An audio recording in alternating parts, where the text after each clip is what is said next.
This podcast is intended for entertainment and informational purposes only. The content shared is not a substitute for professional medical, mental health, legal, or financial advice. Please consult a qualified professional for personalized guidance or treatment. By listening, you acknowledge that the hosts and guests are not responsible for any decisions or actions you take based on this content. Feel like a grouch, go beyond the couch. Share your confessions on the Aurora Sessions. Hello, Aurora Healing Crew. Welcome to the Aurora Sessions Beyond the Couch, where we take the stressors that come up in session and bring them into conversation beyond the couch. This is the space where real talk meets real life. Hi, everyone. This is Teresa here, the founder of Aurora Sun Counseling, a group private practice providing psychotherapy for clients in New Jersey, Pennsylvania, and Virginia. Today, I'm here with Alicia Day, LPC. Hi, Alicia. Hi. Alicia Day is the owner of Waves Change Counseling and Healing. Alicia is a licensed professional counselor and a clinical supervisor with 11 years of mental health experience, working with populations including children, adolescents, young adults, and adults. She received her master's in clinical and counseling psychology from Chestnut Hill College in Philadelphia, Pennsylvania. Alicia has worked with a variety of mental health settings, including inpatient psychiatric, partial intensive psychiatric, school-based, clinical, outpatient, and in-home community outpatient program.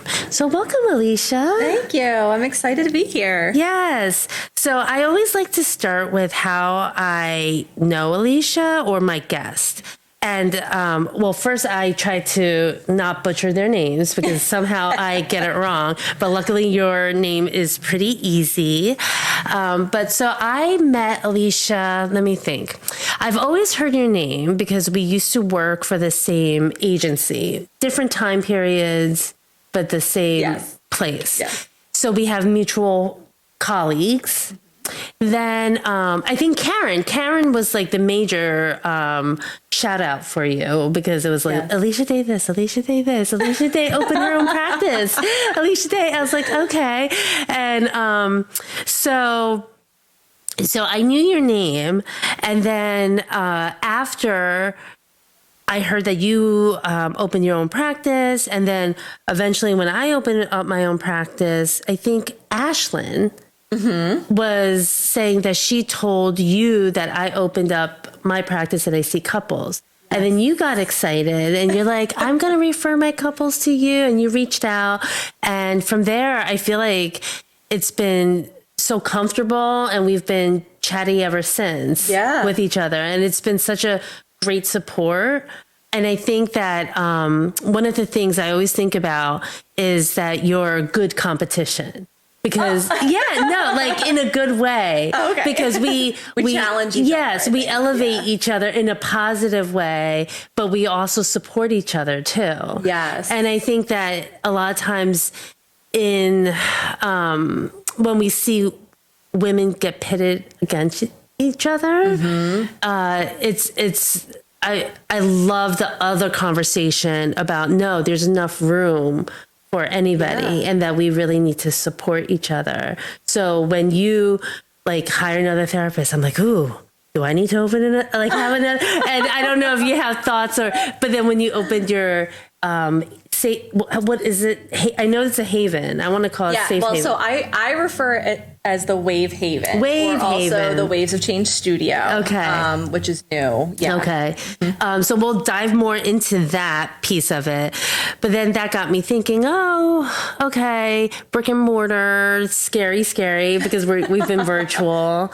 But we were talking before we started recording about opening, an office and what led each of us. So, but welcome. Yes, thank you. I'm super excited. Finally, we're connecting. Yes. Oh my gosh, between kids and life. Yes. Illnesses and Yes. Even today there was like something, but I'm like, no, we are recording this. Yes. My child's brain can wait. Yeah. Who needs it? Who needs? It's just like the most important muscle in your head, in your body. So, Alicia, can you share what first inspired you to pursue mental health and counseling? Yeah. So I don't know. I feel like I have a couple of different lives. It took me a while to find my journey, I think, for mental health counseling. I remember I'm just going way back to high school, and I always saw myself being a pediatrician. I wanted to be a pediatrician so bad. And I was like, I'm going to do it. I'm going to do it. Went into undergrad, pre-med, organic chemistry got the best of me. And I realized maybe I can't be a pediatrician because I can't do organic chemistry. That stinks. I feel like, do we really need organic chemistry? And what pediatrician is doing organic chemistry? Right. They really need to weed out those classes. Yes. Yeah. So that was a challenge. And then I dabbled with physical therapy for a little while, realized it wasn't for me, graduated just as interdisciplinary health because I wasn't quite sure which way I wanted to go. Came back home for a little while and then pursued the alternative route for not counseling, education. Got my certification in K through 8 to be a teacher. I was a preschool teacher for a little while. Absolutely loved it. But the secret sauce that led me to mental health counseling was I realized in that line of work, I always went to the kids that needed that deeper support, whether it was emotional, whether it was the community support, whether it was just the kid that needed just a gentle touch, the hug, the little extra patience. And then when I dug a little bit into myself, I realized, you know what, I'm finding that I am the person for these kids that I wish I had. And that's kind of what drove me is I wanted to be the person that I never had growing up. And I was like, maybe that's a therapist. That is, oh my gosh. I'm sure you say the same thing that our career chose us. We don't really choose a career. And that's so sweet. And there are so many correlations between, I know a lot of therapists who started out as teachers. Our new therapist said that she was a teacher too. And she said she was like 23 and was teaching high school and they did not respect her because she was so young. Yeah. I was just thinking, because I know your husband is an educator. Yeah. Is that where you guys met? No. Oh my gosh. I don't want to tell that story. Oh God. Okay. We don't have to talk about that. But I know because you were going. I know where your head was going. I'm always into the rom-com, but and with Gottman we take the oral history. So we go from when you guys first met and everything. So I'm always curious how people first meet, but we don't have to dive into that. I mean, we can. I don't care. I love sharing this story. Okay. Especially because I know, fun fact, Teresa called me out one day on a social media post and realized there's a huge age difference between me and my husband. I wasn't going to go there, but yeah. So you were like, happy 30th birthday, I believe it was. I was like, I'm sorry, what? So right away my thumbs were working with Alicia. I was like, I'm sorry, what? Like, he's 30? Like, what is happening? And I was just teasing. Well, you were making fun of me, too, because you were like, wait, you're not 30, are you? Right. Then I didn't understand, like, what was happening in life. I was like, what's real, not real? My whole world was like, okay, maybe Alicia's not as old as I thought she was. So this is me. I just like to fact check. Yes. Yeah. Well, yeah. No, it's a 5-year age difference. Oh, it's only 5. I acted like it was like 20. Yeah. I mean, I'm not that cougarish. Yeah, that's 5-year age difference. But no, we didn't meet. He always wanted to be a teacher. We actually, fun fact, met because when in that gap of me coming out of undergrad and then pursuing that alternate route for teaching, I worked at a summer camp as my employee. And they had like before and after programs. Right. And then that summer camp is when I had met, well, I didn't meet him. Well, I met him, but we were paired together as camp counselors. Oh, nice. And then we just ended up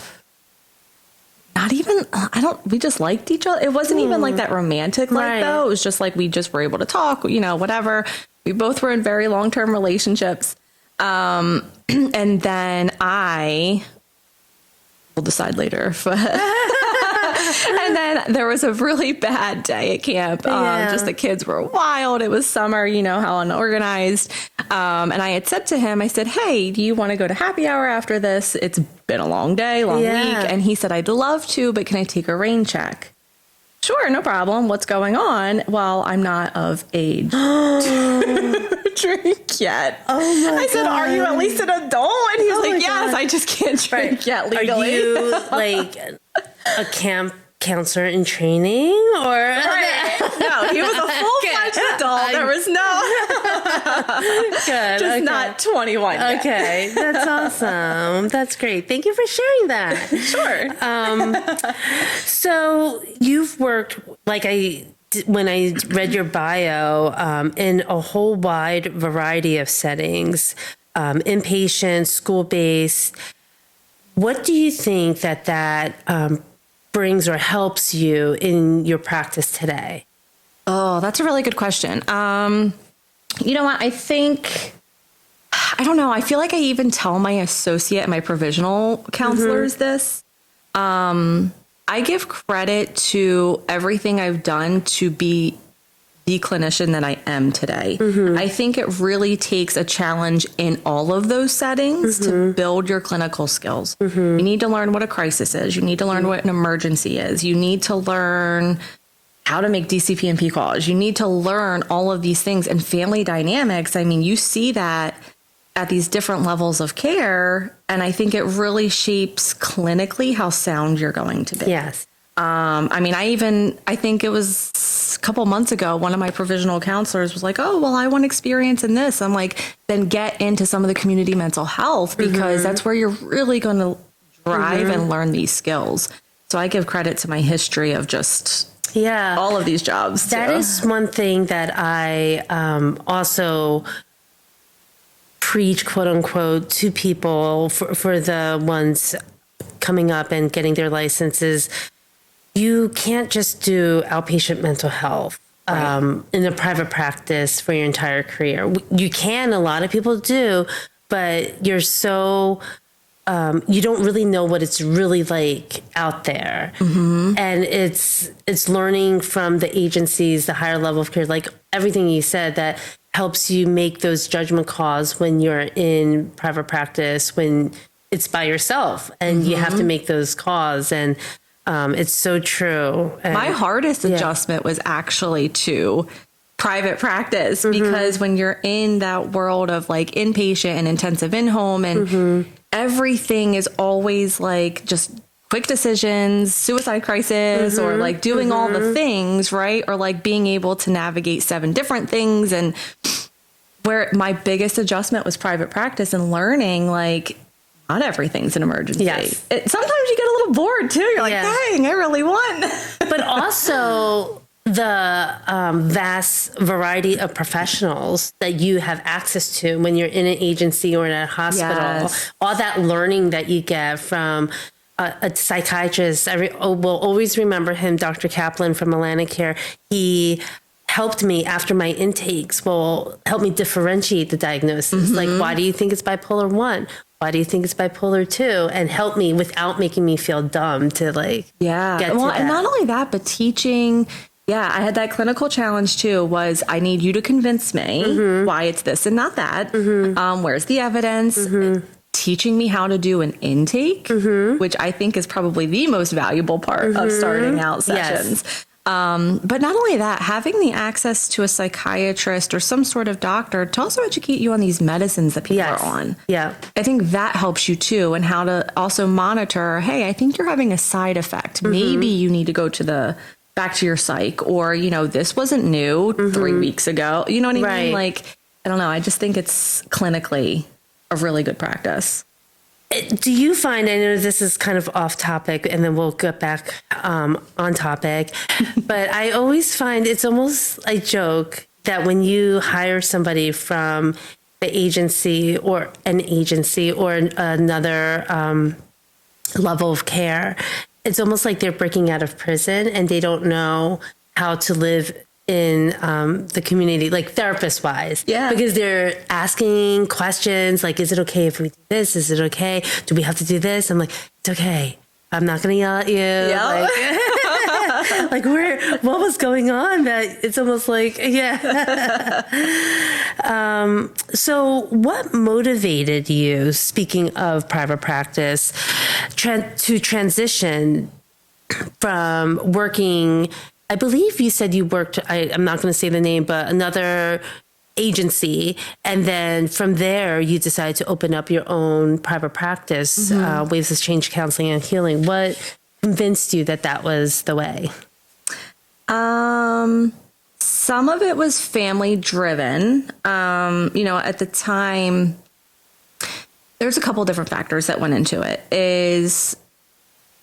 I was tired of asking permission to take vacation with my family and then having the challenge of it getting denied. That's not cool. That's not fair. When you're working so hard.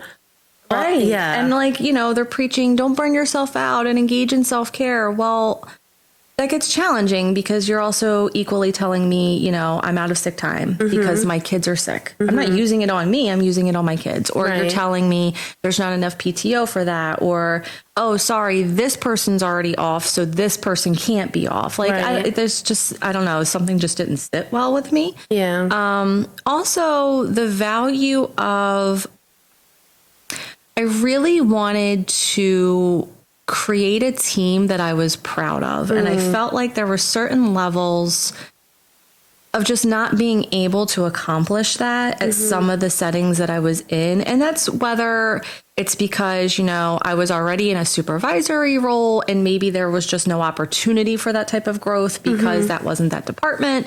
Or maybe it's just were chosen for a certain role. I mean, there was a couple of different things that went into it, but I really, really, really wanted to create a team that I was proud of and that when I go out in public and someone says, who do you work for? Or where do you work? Or, hey, I need a therapist. Where would you suggest? I want to be able to shout it from the rooftops that this is where I would say I would send somebody. And this is the clinician I would say that it's Best fit. Yeah. Yeah.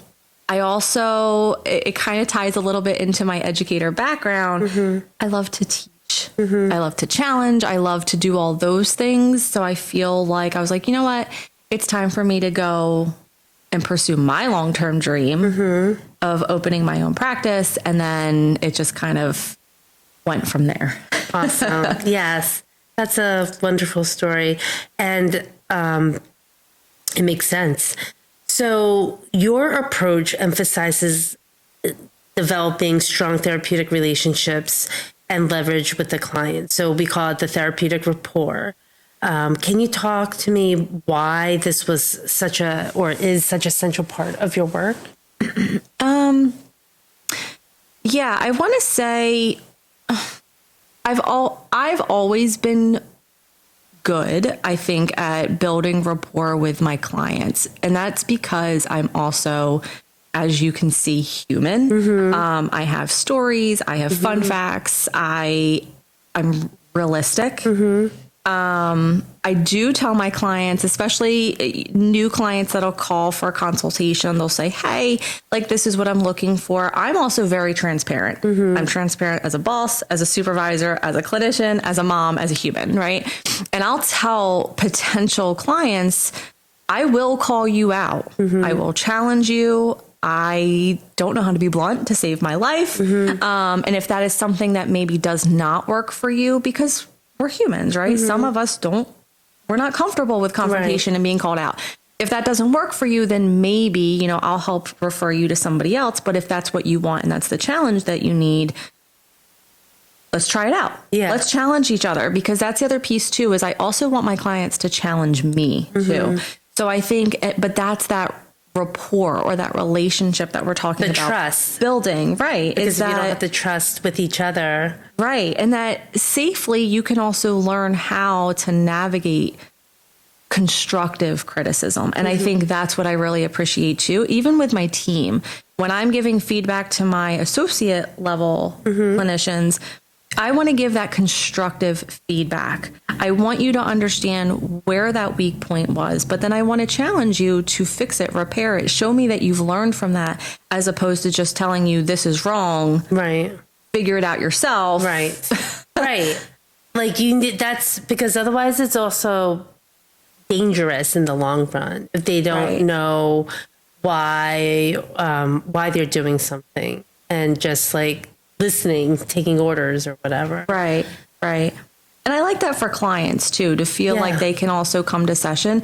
And I think the rapport building part of it has also led some clients that have never told someone anything for like 50, like, or something, the deepest ever secret that they've never told anybody for 50 years. I can't tell you how rewarding it is when a client says, I have never said this out loud in all of my years of life.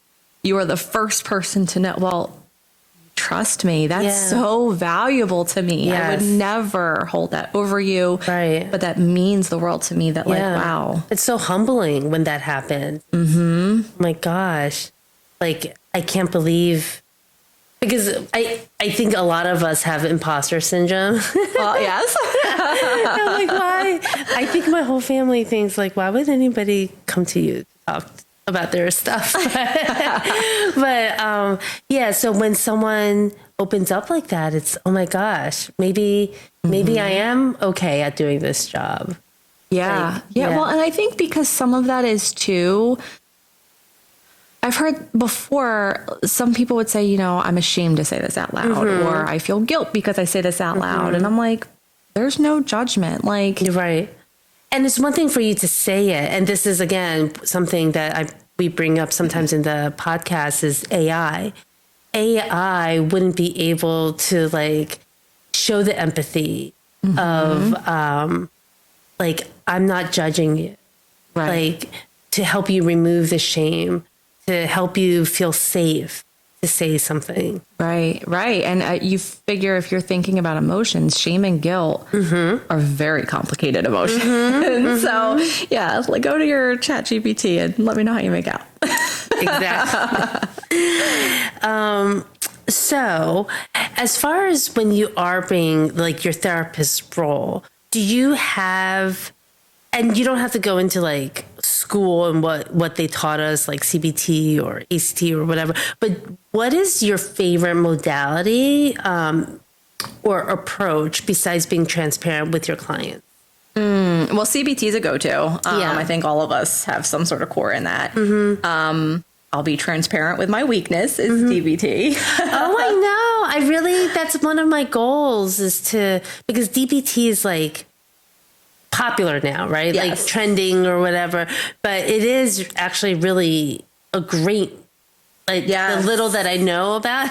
It's a great modality. And there's so much evidence that like, you know, it originated working with a certain type of client, but it's finding that like, no, it's not just that type of client. It's good for substance abuse. It's good for, you know, just emotional regulation and distress tolerance. And that's all great. But I'm so like, I don't know if it's left brain, right brain. Have you taken trainings yet? And I have. And I think I'm DBT illiterate. I don't know. Okay. So besides CBT though, do you have another one that you find more comfortable? Yes, trauma focused. Okay, I love trauma focused. CBT, yep. And do you find that you use it with adults too? I do. I know, because it me works. Too. Yes, and because the research is with like kids through 21, but when I took it after you took it, they were saying that they're starting to do more research in the young adult area. But I find that it's helpful for even like a 60-year-old. Oh yeah, I've pulled. So, and that's the thing is like, do you go off book a little bit with the older, you know, generations? Yeah, but I pull from that too. So TFCBT for sure. I had a colleague call me out a little bit, and I don't think I ever knew the name of it, but she was like, "Wow, you're very REBT," and I was like, REBT. I was like, oh. And then like after I researched, I was like, oh my gosh, I am. Yes. Very solution focused. Very, For anger, right? Yes, REBT. When I was an intern, my supervisor at the time did like a whole research paper on REBT, and I read it, and that made sense to me. The reactive emotional behavioral therapy. Yeah. Well, and the reason she actually called me out on it is because when I was doing like just some like I don't even know if there were case consultations, because it wasn't really, but it was just like, hey, like, let's say you have a client that presents like this, like, and she called me out on it because I was you have choices. Here are all your choices. Here are all your consequences. You tell me which one you want to choose, and I'm going to use my tagline, ride that wave with you, and we'll go from there. And then that's when she was like, that's very like REBT, because you're very like, here's matter of fact, you have all of these things that you can choose. Which one are you doing? Right. And I was like, oh, okay. And they use that in so many different things, like even like substance abuse, or like thinking through your act, like what does it look like when you finish the story if you choose this, and like rehearsing it in your head. Yeah. Speaking of your tagline, it's so funny. It's I don't know if it's after I met you or what, but I was at the beach, and I'm the worst in the water. I look like a drowned cat every time. But it's because I don't like giving up control. And so every time I saw a wave come, I would jump or think I'm jumping when I'm supposed to jump. And then the wave would crash over my head. I'd like, I don't know where I am. And the kids are like laughing. So then I decided to look at the shore. So the wave would come behind me. And when I don't look at the wave just picked me up and let me ride it. And I stayed above water. I was like, oh my gosh. She's onto something. I was like, this is what riding the wave means. Yes. Literally, I just learned how to ride a wave. And it's powerful, isn't it? It is. So what inspired you, speaking of the name, to come up with the name Waves of Change Counseling and Healing? Listen, it took a long time because I was throwing out all of these things. I was like, but you know what? I really wanted something that I could resonate with. Yeah. And I think it's the same colleague that called me out for the REBT. She said, you know, you're always saying, ride the wave. Yeah. She's like, you could be at work, say it. You could say it. She's like, I hear you say it to your kids. I hear. And then she was like, maybe you go off of that statement, ride the wave. Right. And I was like, oh, I love the beach. Yes. I love the sunshine. Hate the seagulls. They're scary. They are scary. Well, I was attacked, but that's okay. But anyway, that's a therapy session. Oh my gosh. But, and I'm like, okay, ride the wave's going to be my tagline. And then I was thinking, waves of change, right? Because waves are always going to come and go. Things are always going to change. Let's call it that. And then finally it kind of sunk in. And then you go the whole LLC way to see what names are taken and blah, blah, blah. So I had to add names and take names and I had to do it. But that's, I was like, okay. And it defines me. Yes. And there's different, depending on your season in your life, there's different waves that come too. So I love that, waves of change. There's moments, there's seasons where we're ready for the change and there's seasons where we're not. So I love that. And I think the other vision, right, that I have is storms will always change how big or small those waves are going to be too. So it's like waves of change isn't just a matter of seasons of life. It's, maybe you're going to have a hurricane come in or a nor'easter come in. I know. I keep laughing because this is probably, I don't know when this is going to come out, probably after the event, but with the nor'easter Nick, who I'm totally like fangirling over. The whole rain day, the sun, the waves is like all like connecting, and it's really like blowing my mind how like the universe works. Yeah. So, and I never thought about how storms affect the waves. which is so true because when we were going to the Outer Banks over the summer, it was right after the hurricane. There was red flags, double red flags because we couldn't, but that's all part of life. And that's how life works. Yes. Oh my gosh. Yeah. And we had to pivot because we couldn't go in the water. So that's what we have to learn to do in therapy is to learn the how wave. Yes. Okay. We're probably like, people are like turning off the show. I know. I'm kidding. They're probably like, I'm over it. Yeah. Okay. Waves of change. We get it. What do you think was the hardest part or, of opening up your own practice? Because it's not for the light of heart, as we know, or faint of heart. The hardest? I don't know. Honestly, the hardest part was deciding if I wanted to just stay alone or turn into a group. I needed to find it in me to say, do I want to manage people? Yes. I think that was the hardest part. I don't know. It's honestly, once I got that fire into, I think I'm going to pursue this, there was no stopping. Yeah. It was, I'm going to do what I need to do and I'm going to figure out how to do it. Yeah. I don't know. Yeah. No, that makes sense. The question. I think we're similar in that way because I don't know what I don't know, right? Right. So I start something and then I'm like, oh, I don't know how to do that. But I wasn't afraid of it because I didn't know I was supposed to be afraid of it. Yeah. So what made you decide to take on people? I don't believe in wait lists. And honestly, I have to say, and we'll go back to Ashlyn, I'll give her a shout out. She's my goat. They found me. And I don't know if it ties into, that rapport building or the recommendations, but they found me. And I think when Ashlyn and I just hit it off so well. And we were very similar. We had a very similar vision with both our client work, but also in the mental health field. And I was like, I could do this with you.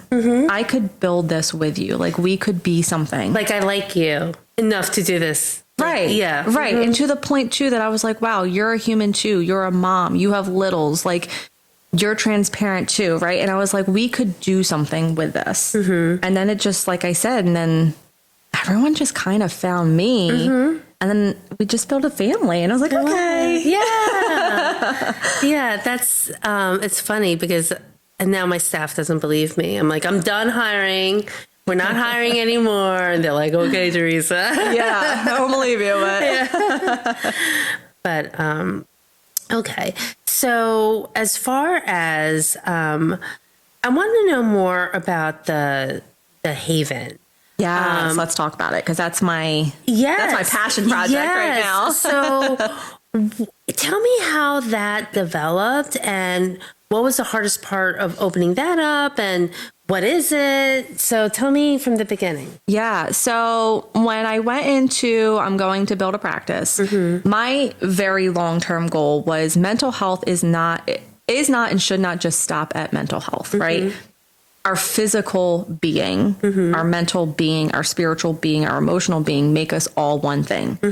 And if I'm going to teach clients how to meditate, if I'm going to encourage clients through homework or life projects, whatever, to engage in self-care or do some sort of physical exercise such as yoga or Pilates, whatever, I need to have more than just teaching that. I want to have a space that people can be like, you know what? My therapist told me, and in this same building is this opportunity. I've always envisioned wellness. That's not to say like if we need medication, I'm not going to tell you don't go take it. Right. You go take it. If you need to take it, that's fine. But also help yourself. Help yourself love yourself too. So that has always been my big vision, to incorporate things like yoga and spiritual wellness and essential oils and sound meditation and journaling activities and all that other good stuff. The hardest part was I also was not settling for a space just to have a space. Yes. I wanted, and where I'm at in Franklinville, we're in a community that I believe and I feel has nothing. In order to get to something, you are in the car for at least 20 minutes. To go to a gym, you're in the car, right? Going north or south. Like it's so, we don't even have a dry cleaners. Like that's how nothing we have. No, I was actually shocked when I saw, not shocked. It made sense that you had it near where you live, but also if that's okay to say. That's fine. Yeah, okay. But also, I was like, are there people there to go? Right. It's so, yeah. So I love that. You don't have a dry cleaner there? Not that I've found. Oh my gosh. I'm pretty sure I have to go to Williamstown or Vineland to get that one. Yeah. So I'm like, so that's why I was adamant of, I don't want to also settle for a space in an area that already has some of these things. Yes.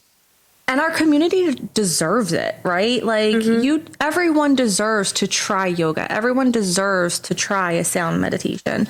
And then it just so happened as I'm looking around, my mom actually was like, hey, there's this building that's going up. It hasn't gone up yet, but I got third wind. I'm like, okay, fine, whatever. We went and looked at it, super close. And immediately I walked in and I said, yeah, this is it. I'm like, this is a studio. Like the guy had flipped it. He had done an incredible job. I'm like, this is a studio. Yeah. And the acoustics for sound are phenomenal. Oh, I can't wait. I need to go. Yes. I need to go. So we started out that way and it's been building. It's my passion project. I will die on a hill. I will get Franklinville to love it. Yeah. But, so we have the sound going on. And we've actually now have a couple of different sound options, which that could be a whole separate podcast of even what I'm learning. We have crystal bowl sounds. We have gong sound and meditation. And then with my gong sound healer, fun fact, she also is a veteran. She came out of the Air Force. I'm pretty sure it's the Air Force. And she just pursued gong healing. She does Kundalini yoga, which is a whole separate type of branch of yoga. Okay. That's not like a traditional one. She just did a journaling and a manifestation workshop for us. So it incorporated some of that sound, some of the reflective journaling, gentle stretching. And then we have actually coming up is a yoga nidra, which my understanding is very hard to find in South Jersey, which is that yogic sleep. Oh. So apparently like just doing an hour of it is the equivalent of like 4 to 6 hours of sleep. We need to broadcast. You'll find me there on Tuesday. Oh, wow. Because I have some sleep to catch up on. Oh my gosh. But apparently it's very powerful. And there's been, like, as I'm reading and finding a lot of this evidence, there's a lot of like proof that's coming out on how healing sound can be. Yeah. It's so true. Yeah. So we're pushing that. We're building out that program. And then we have our vinyasa yoga, our hatha yogas. Yeah. We have a couple of fun, yogas. But I am also, again, it'll be a hill that I will die on, is we are also steering back to do what yoga was meant to do. Mm-hmm. We're not going in there to turn on our watch and I just burnt 1,000 calories. We're doing it to learn how to ground ourselves, how to engage our breath work with our body movement, being able to listen to our body to stretch where we need to stretch if we need to hold it. It's also a non-judgmental yoga space. So intentionally, we will keep it small class. You don't need to look around and see where everybody's at because the instructor is at a pace that like, okay, this is how you could do, but this is also the modification to that. So you don't have to feel judged. So many great points because I just started doing yoga like a year ago and I'm still like a newbie. What do you say to people who are looking for the athletic yoga? Can they still go to your studio? So we don't have any power yogas. Okay. And that's what I'm finding is power yoga is a new in thing. You want to go, you want to get on. We will have pop-up power yoga. Okay. Because that's not who we are as a studio. We're more of the grounding, meditation, mindfulness. The soul part. Right. We're more of that traditional, what yoga was intended to do. But yeah, we'll have pop-up power events. So like our Sunrise series that's starting up. It's traditional, but it's a little bit more fast paced. And that's honestly to wake you like at 6 o'clock in the morning, you better be waking me up, not putting me to sleep. Correct. So it's more of that, it's more of that power, you know, that power movement type stuff. But yeah, I love it though. I do refer my clients who are brand new, who are just thinking about wanting to move. And I tell them about your waves healing. Tell me what it is. Waves the Waves That Change studio. Yeah, okay, the studio. And tell them, I tell them about the sound, about the gentle movement, and it's about honoring your body and all that wonderful stuff. So I think that there, again, is space for that and for people who, because it's one thing to say go on the Insight timer, which is super convenient, but I know for myself, I like to take myself out of my house and go somewhere where I could totally be mindful in the moment and not have to worry about the dog barking or the kids need something or whatever it might be. Well, and that's the other piece of it too, is the intention behind it is to also build a waves community, right? Something outside of therapy. Yes, we have therapy, but we're not just that anymore. We have our yoga community. We have our pop-up paint nights, right? Where it's like, oh, let's just come paint and mindfully paint and listen to good music and be in like just a safe space. Like, I don't know. It's wild because it's like you can open up the door and it's so loud, but literally as soon as you go in and you close the door, it just like immediately gets super quiet. And and we have a little waterfall and I love it. So, but that's also the piece of it too, is building the community, because I know prior to this, we were talking about like 2020, but like people need to get out into the community again. We need to learn how to socialize again a little bit. And can I go on YouTube and do a yoga and get it done at home? Yeah, absolutely. But then where's the power in, you know, connection, hugging your yoga instructor or physically seeing your yoga instructor in person, because how many of those YouTube videos were edited? Right. And it's so, even as we were talking about in-person therapy and just being in person, I think when COVID happened, it was kind of a relief to not see people in that aspect.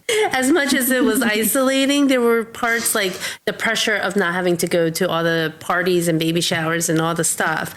Well, and I was pregnant, so it was oh my gosh. It was all life. I was like, yes. Oh, good. You were happy. No, I feel bad for all the brides. Again, wedding. I love weddings. I loved my wedding, but so I felt for all the brides, but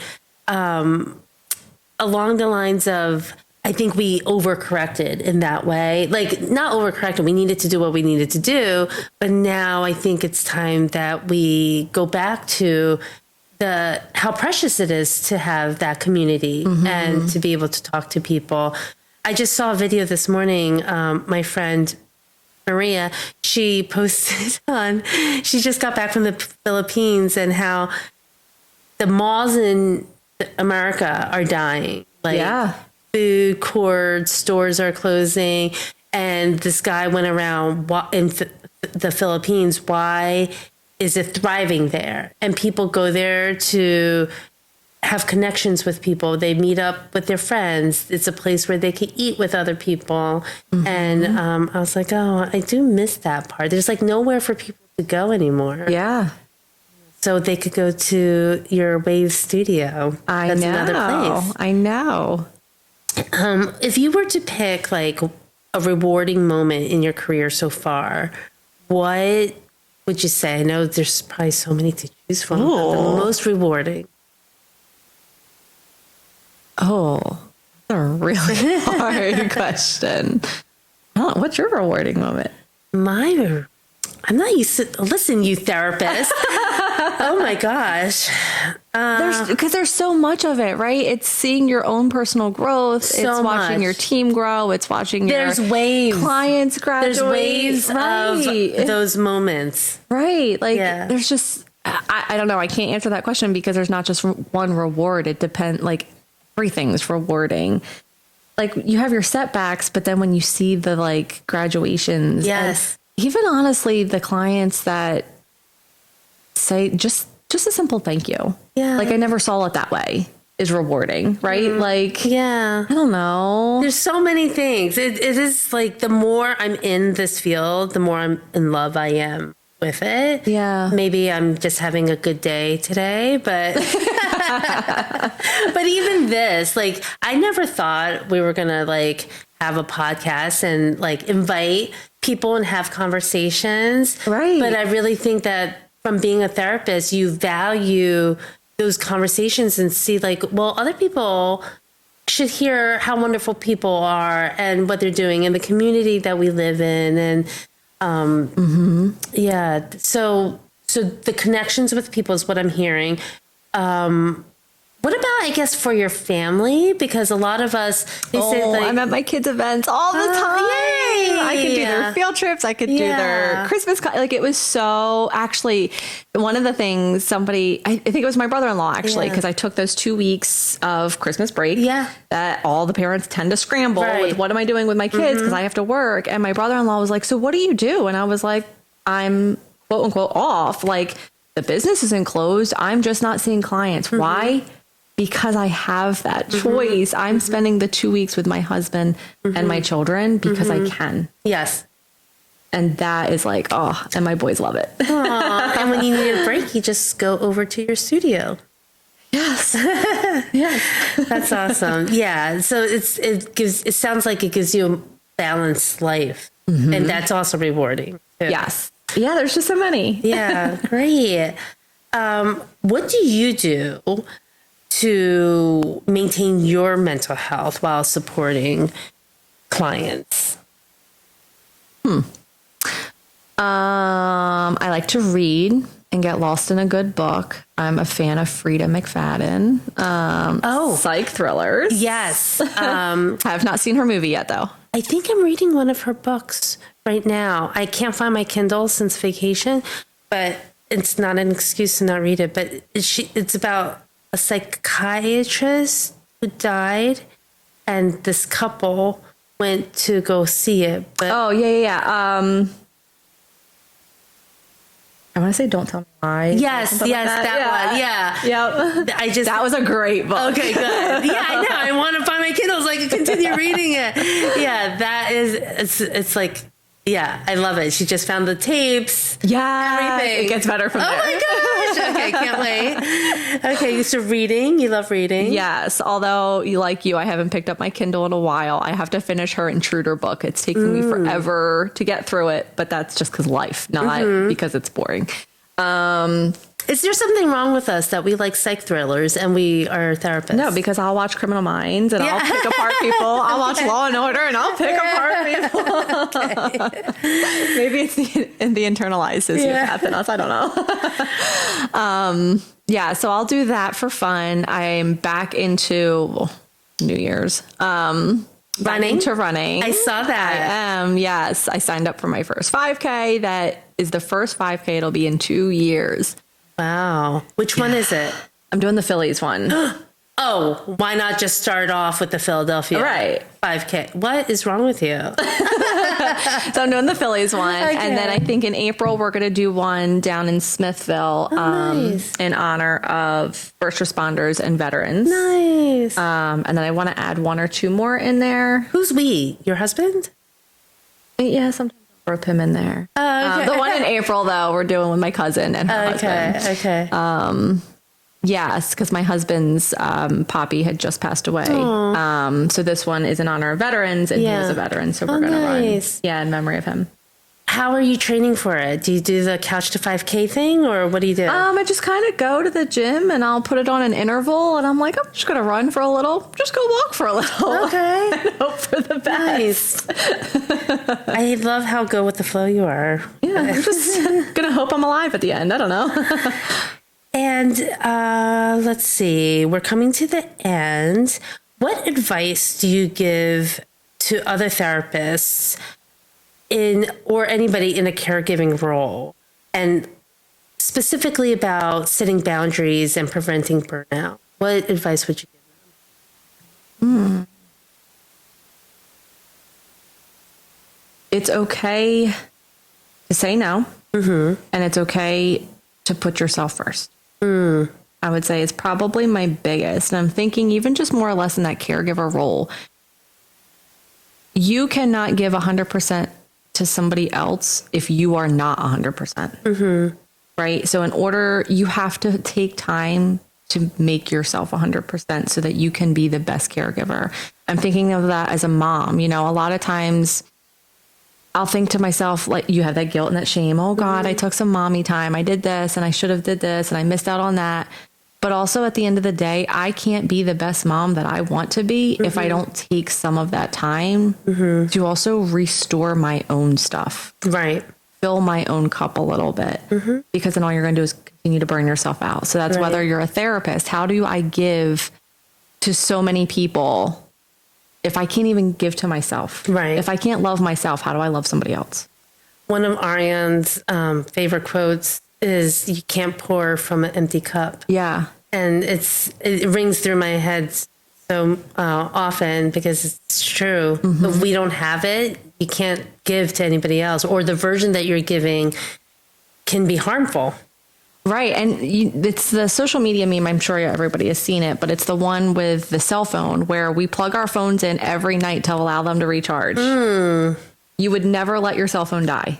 Yes. Why would you let yourself? I haven't seen that actually. No. But I love that. It sticks with me all the time. Yeah, I'm like, we take our time. Oh, my battery's low. Let me plug it in. Well, we're no different. Portable chargers. Right. We are no different. Yes. Yes. And refilling your battery could potentially only just mean going to the coffee shop and enjoying a cup of hot coffee. Right. If that's filling your battery or recharging you, who cares? A deep breath, or doing a chaturanga. Like just or breathing. A hot shower and just smelling the soap. Yes. For 5 minutes. Yes. Something. Yes. Awesome. So that always has stuck with me. You take time to charge your phone. You are no different. I love that. Yeah. So insightful. What do you, and this is the last question, what do you see for yourself for the next 5, 10, 15 years? Do you know what your goals are, what you're reaching for? What's left? Oh my gosh. The Wave Haven Okay. will be successful. Yes, it will. Franklinville will love it. I will force it. What's the population in Franklinville? What do you mean? Do like we know? Head count or? Yeah. Is it like 200 people? Like No, I think we're a pretty hefty population Okay. because we have, I mean, I'm thinking about schools. Like Oh, okay. the first grade class size was like 9 classrooms. Right. So, That's plenty of people. right. That's a lot. Yeah. Yeah. Okay. So there's people. They just need to know about it and love it. right. And I think, but that's the other piece of it too, is like I said, you have to go 20 minutes north or south to get to something. So you're still also getting yourself out there. But anyway, I think I'm just going to keep doing what I'm doing Okay. and just growing slow and steady. And if it gets to be too much, taking that step back and reshaping and relearning. Great. Where can people find you? What's your website? And You can Google Waves of Change, Counseling and Healing. You'll find us. We're a little rebranding right now on the website, just trying to build out so that people can differentiate the therapy part versus the studio part of it. But yeah, if you Google us, you can reach us, I would say, because I'm also client facing and I see my own clients and I'm kind of the one-man band admin. I would say emailing is preferred over phone calls just because it's quicker for me to reply over phone calls. But you can reach us through phone, counseling at Waves Counseling and Healing LLC.org. I know it's long, but again, going back to that LLC part of it, I had to add things, take things away. Yeah. And then our phone number, 856-244-8505. You can also text. That is a textable number too. So you can shoot a text message over. And like I said, Google Waves of Change, Counseling and Healing. And then that'll take you directly to the website. You can register for things, see our workshops. I want to give a shout out to that too. We're also starting up a grief workshop to help navigate death and loss of loved ones. I love that. It's so needed because a lot of times my clients, I'm sure you're finding, it's like you could process the death, but we're still stuck in it and it's hard to get past. So anything that is out there to help as a resource to get unstuck is great. Well, and again, it's about community. You know, I think it's very powerful to hear, you know, John across the circle from you say, I lost my mom too. Like there's just something powerful in not just processing it with your therapist, but seeing that like, wow, somebody else feels that way too. 100%. Well, thank you so much for taking time out of your day. Yeah, thank you. Here. Thank you. And I will see you around. Yes, thank you so much. You're welcome. Before we go, Aurora Healing Crew, take a deep breath like you're soaking in sunlight. Warm, steady, grounding. As you move through your day, check in with your gut. Notice how you feel around others. Your energy is precious. Protect it so you have the strength and light to do what really matters to you. Because life is hard, and we're getting through it together. Thank you for listening to the Aurora Sessions Beyond the Couch. Visit our website at aurorasuncounseling.com to learn more. You can find us on Instagram, TikTok, Facebook, LinkedIn, and YouTube. Just search Aurora Sun Counseling. Got questions or topics you'd love to hear us cover? Email us at info@aurorasuncounseling.com or drop a comment. We'd love to hear from you.